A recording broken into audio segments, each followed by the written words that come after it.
Thanks very much.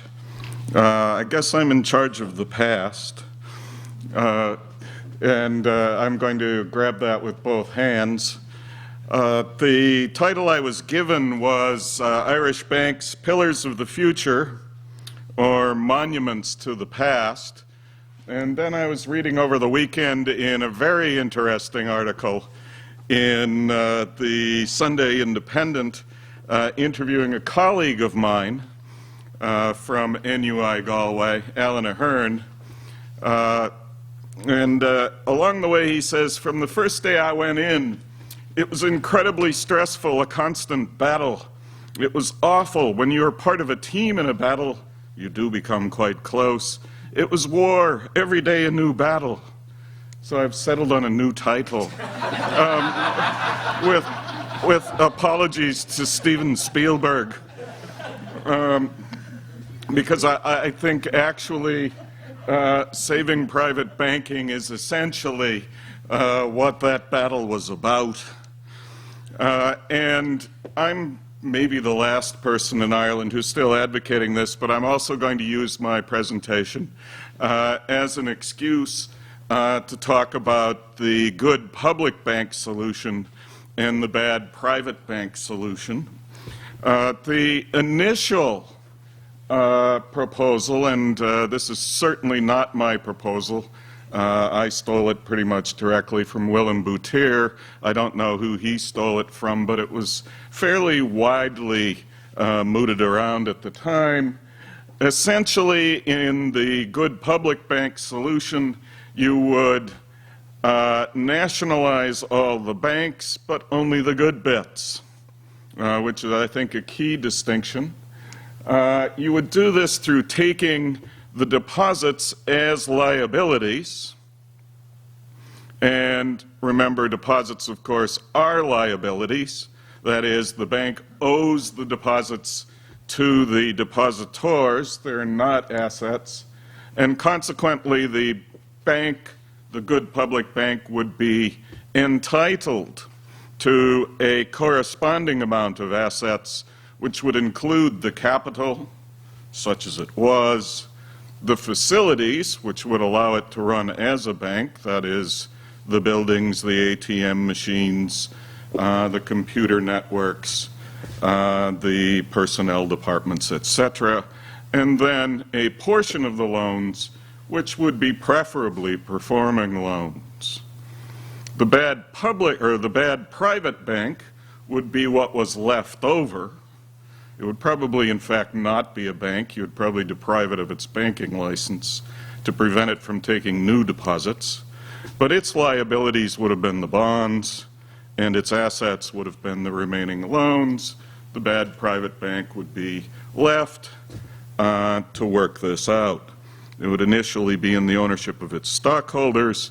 Of course, it would very quickly transfer ownership to the bondholders.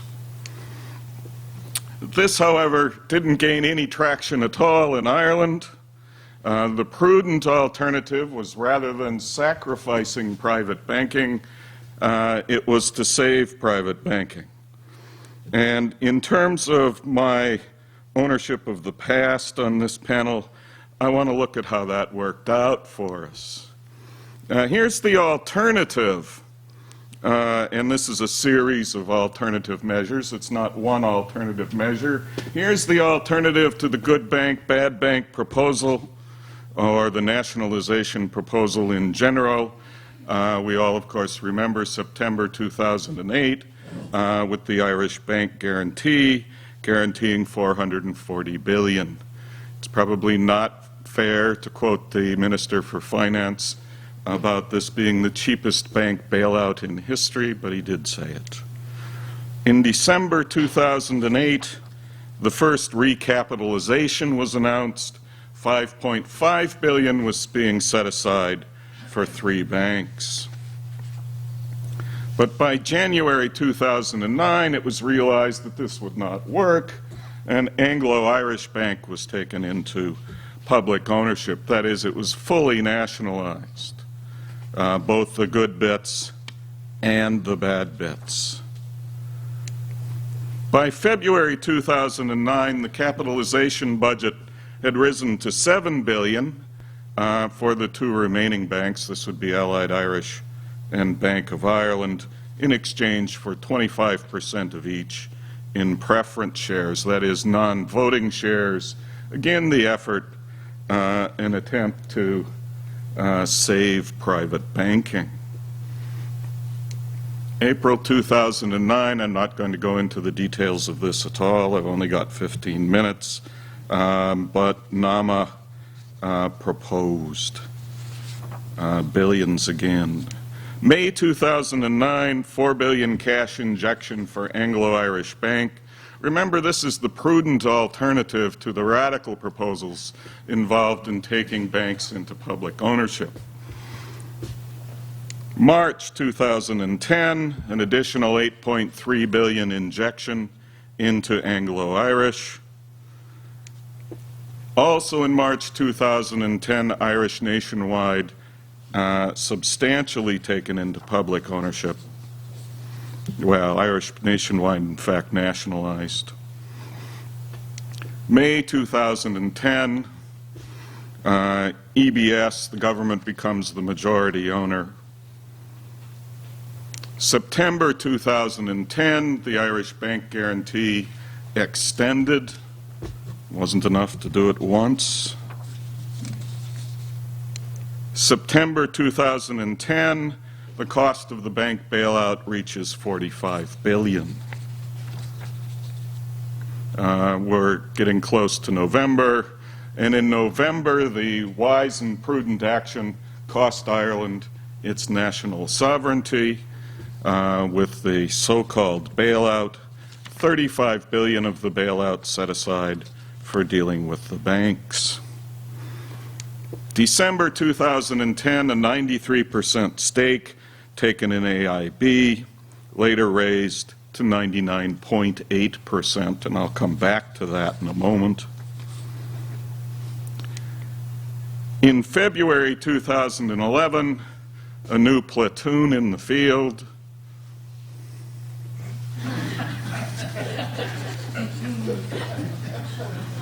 Policy, still the same. Mission objective, still the same, saving private banking in Ireland.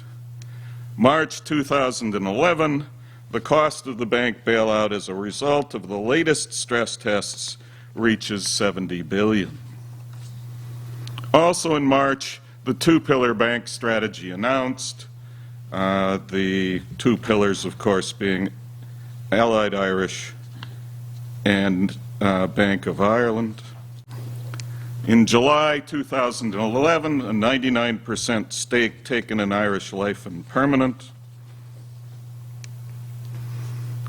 July 2011, also 35% stake in Bank of Ireland, flogged to the private sector, more or less at fire sale prices. Meanwhile, and this is not often remarked on, there was a bit of a flurry of publicity. Central banks, both the European and the Irish, quietly deposit $150 billion in Irish banks in order to compensate essentially for the slow bank run, which might be called a jog, I suppose, of people removing deposits from Irish banks.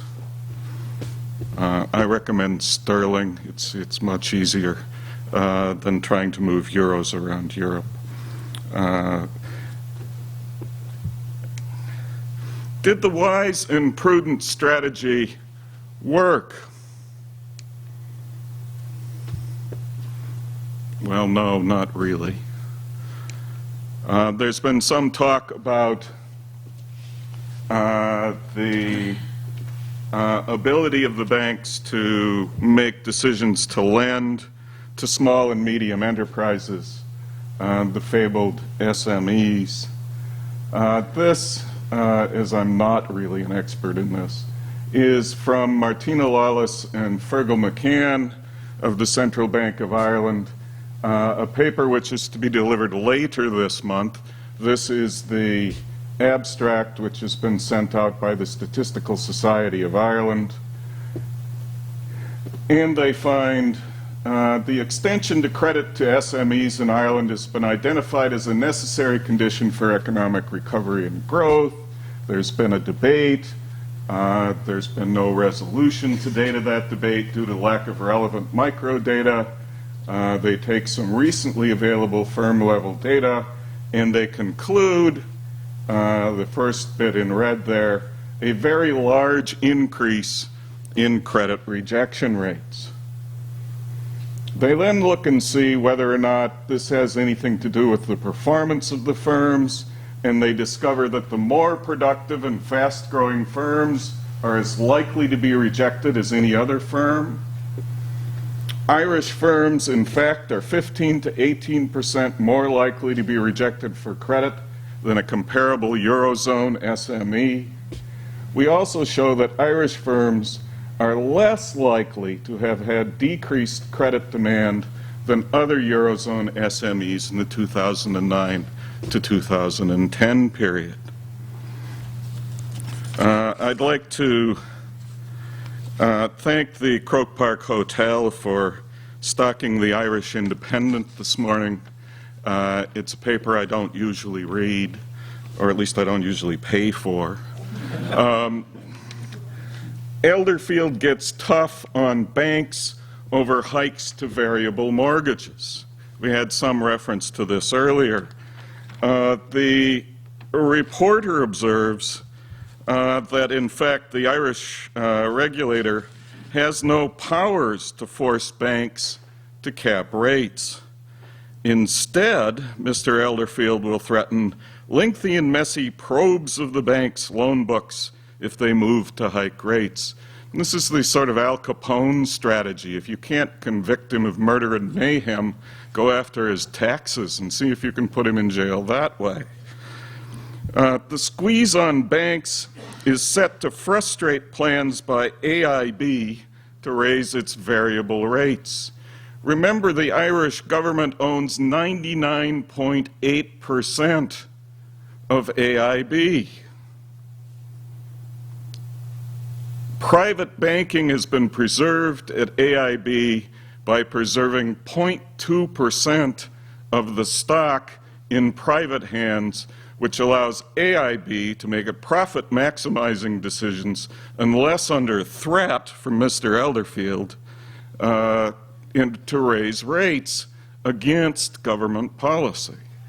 This is astonishing. I'm beyond words on that one, really.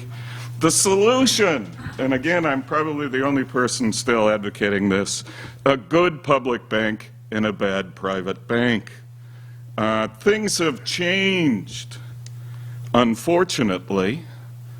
The liabilities of a good public bank would not be deposits in general, but private deposits, and the assets would be the capital, already actually owned mostly by the Irish taxpayer, but could prominently solve the problem of the NAMA bonds by taking them along as well.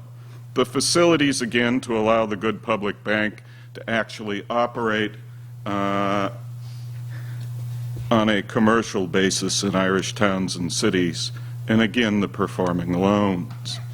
The bad private bank, as liabilities, would hold central bank deposits, I'm afraid, and the remaining bonds.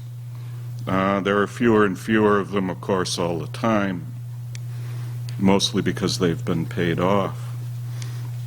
The assets of the bad private bank would be the remaining loans. Banks need to operate, and this is the essence of my argument, as a public utility. This is, in a certain sense, an alternative to their regulation. That is, if they're not in private hands, they do not need a regulatory agency.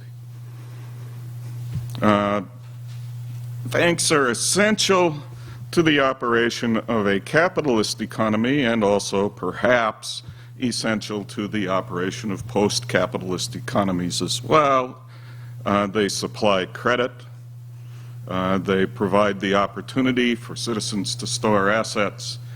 And they're, of course, very important in the payment mechanism in the economy.